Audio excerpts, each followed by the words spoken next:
এক বন্ধুর সাথে আমি বেড়াতে গেলাম। বন্ধু কয় চলো আমার বউটা দেখে নিয়ে আসি।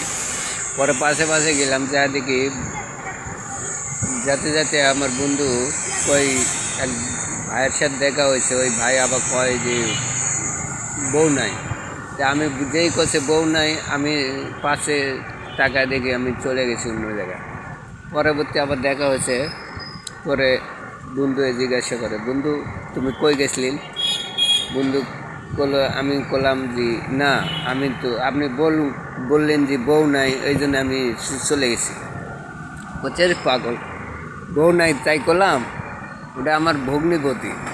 আমরা আমার বোনের জামাইকে বলি বউ নাই, এই জন্যই বউ নাই কইছি। আর আমি ভাবছি বউ নাই, এই জন্য আমি চলে আসছি। যাক হোক, তাহলে পরবর্তী যা দেখা আসা হলো, এই কথা কয়ে আমরা চলে আসি। বুঝছেন, এই হচ্ছে কাহিনী।